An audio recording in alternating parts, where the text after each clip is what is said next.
Alors, il nous reste une dernière partie dans ce chapitre 34, c'est un retour sur les hyperplans affines.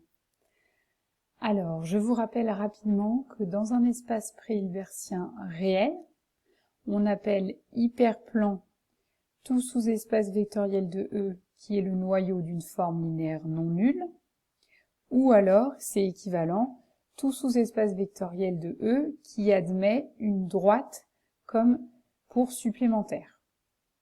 On a vu que quand E était un espace vectoriel de dimension finie, H était un hyperplan si et seulement si sa dimension était égale à la dimension de E moins 1. Ça, c'était pour simplement hyperplan. Ensuite, on a défini ce qu'on appelait un hyperplan affine comme un ensemble de E qui n'est plus un sous-espace vectoriel puisqu'il ne passe pas par 0, mais qui est parallèle entre guillemets à un hyperplan. Et donc c'est pour ça qu'on a appelé hyperplan affine tout ensemble de la forme A plus U, où A est un vecteur quelconque de E fixé et U un vecteur d'un hyperplan. Donc vous imaginez, vous prenez un hyperplan et puis vous en faites une translation un peu. Voilà l'image que vous devez avoir d'un hyperplan affine. Alors on va voir dans ce paragraphe ce qui se passe lorsque, en plus, l'espace vectoriel dans lequel on est en train de travailler est un espace euclidien.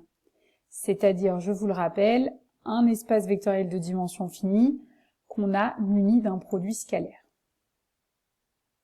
Premier résultat, une équivalence qui porte sur les hyperplans affines et que vous devez mettre en parallèle avec la caractérisation ou même la définition d'un hyperplan vectoriel.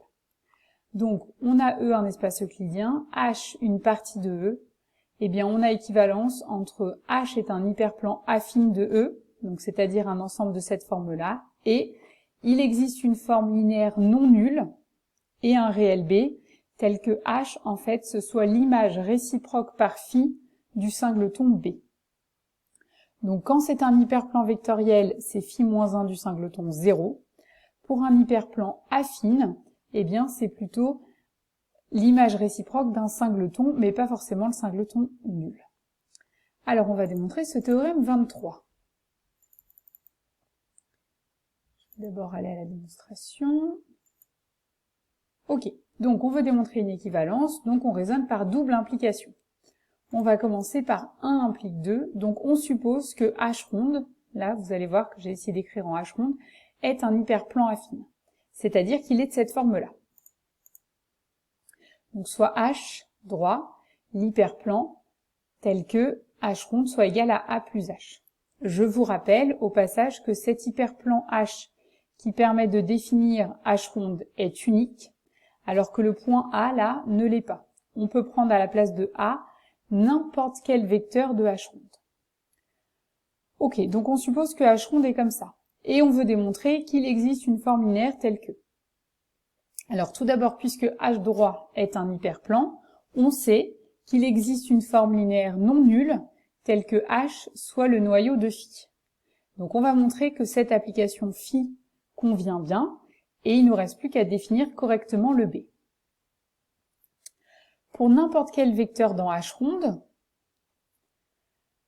il existe un vecteur dans H droit tel que x soit égal à A plus y. Donc phi de x, puisque phi est une application linéaire, c'est égal à phi de A plus phi de y, et puisque y est dans H, qui est le noyau de phi, le phi de y ici vaut 0. Donc phi de x est égal à phi de y. Donc x est bien un antécédent par phi du réel phi de A. Donc on a démontré que quel que soit x appartenant à H ronde, x appartenait à phi moins 1 du singleton phi de A. Donc quitte à appeler B ce réel phi de A, on a bien que H ronde est inclus dans phi moins 1 du singleton B. On veut montrer l'autre inclusion, donc on pose B égale phi de A et on prend x appartenant à phi moins 1 du singleton B. Ça veut dire que phi de x égale B, c'est-à-dire phi de x égale phi de A. Puisque phi est linéaire, ça veut dire que phi de x moins A égale 0. Et puisque le noyau de phi, c'est ce qu'on a appelé h ronde, ça veut dire que x moins a appartient à grand H. Donc que petit x s'écrit bien grand A plus un élément de h ronde. Donc on a bien l'autre inclusion, à savoir que phi moins 1 du singleton B est inclus dans A plus H, c'est ce que j'ai appelé H ronde. Donc on a bien que H ronde est égal à A plus B, on a bien que H ronde est égal à phi moins 1 du singleton B, donc on a bien le deuxième point. Alors maintenant on fait l'implication dans l'autre sens, on suppose que H ronde est défini comme ça, phi moins 1 du singleton B. Et on doit montrer que c'est un hyperplan affine. C'est-à-dire qu'en fait, on doit montrer que tous les éléments qui sont dans phi moins 1 du singleton B forment un hyperplan affine.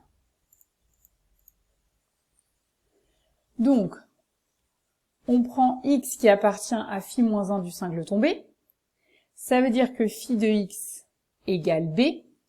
Mais ça veut dire aussi que si je prends un autre vecteur y dans phi moins 1 du singleton B, je vais de nouveau avoir phi de y égale b, donc je vais avoir que phi de y moins x est égal à 0. Donc que y moins x appartient au noyau de phi, donc que y appartient à l'ensemble x plus noyau de phi. Donc j'ai montré que phi moins 1 du singleton B était inclus dans l'hyperplan x plus noyau de phi. Vous pouvez, comme dans la première implication, démontrer l'inclusion dans l'autre sens. C'est très facile à faire, donc je ne l'ai pas écrit. Et donc par double inclusion, on a bien que phi moins 1 de b est égal à x plus ker phi. Et x plus ker phi, c'est exactement la définition d'un hyperplan affine, puisque c'est un point plus un hyperplan vectoriel. Donc finalement, on a bien démontré que phi moins 1 de b était un hyperplan affine, et donc on a bien démontré que 2 implique 1.